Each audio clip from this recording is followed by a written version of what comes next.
ఎవరైతే ఆత్మారాములు, ఆత్మతృప్తులు, ఆత్మసంతుష్టులు అయిన మహనీయులుంటారో వారు కర్మను గూర్చిన పని లేదు అని చెప్పి, కర్మ చేయాల్సిన పని లేదు అని 17వ శ్లోకంలో చెప్పారు.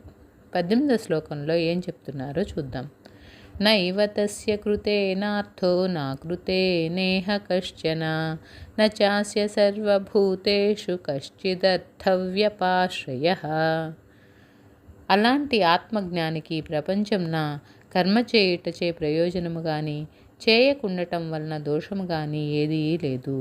మరియు అతనికి సమస్త భూతలమునందు ఎట్టి ప్రయోజనము కొరకైనా ఆశ్రయించదగినది ఏమీ లేదు. ఎవరైతే ఆత్మజ్ఞాని ఉంటారో వాళ్ళు పని చేసినా చేయకపోయినా ఒకటే, దానివల్ల ఏం ప్రయోజనం లేదని చెప్తున్నారన్నమాట.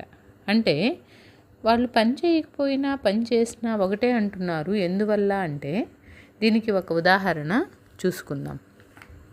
ఒక రిటైర్ అయిన ఉద్యోగి ఉన్నాడు అనుకోండి. అతను రిటైర్ అయ్యి అంటే సంపాదించాల్సిన వయసు అంతా కూడా ఉద్యోగం చేశాడు.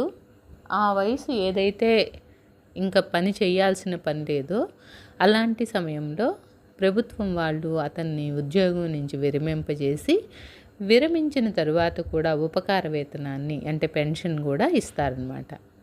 వీళ్ళు తీరిగ్గా ఉండటము, డబ్బు సంపాదించడము చూసి విద్యార్థి దశలో ఉన్నవాడు, లేకపోతే ఉపాధ్యాయుడు ఉద్యోగిగా ఉన్నవాడు తన కర్తవ్యాన్ని వదిలివేసి వీళ్ళలాగా కూర్చుంటే, ముసలి వాళ్ళలాగా, ఉద్యోగ విరమణ చేసిన వాళ్ళలాగా అది కరెక్టేనా?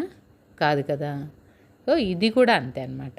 ఎవరైతే వారి జీవితం మొత్తం కష్టపడి ఉంటారో అలాంటి వాళ్ళు పెన్షన్ ఎలా తీసుకుంటారో, ఎవరైతే ఆత్మజ్ఞానాన్ని సంపాదించి ఉంటారో వారు కొత్తగా చేయాల్సిందేది లేదన్నమాట. అంటే 100 రూపాయల నోట్లో 50 రూపాయలు ఉంటాయి కదా.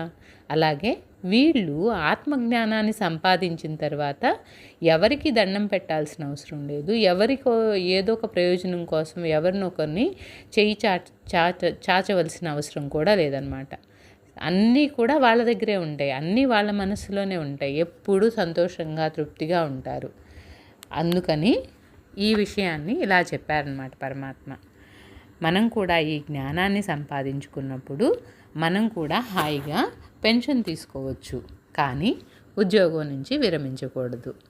ఎలా అయితే నువ్వు నిష్కామ బుద్ధితో పనిచేసి నీ పనిని నిర్వర్తించినప్పుడు నీకు ఆటోమేటిక్గా పెన్షన్ అనేది నీ ఉద్యోగ విరమణ తర్వాత వస్తుందన్నమాట. అదే చెప్తున్నారు.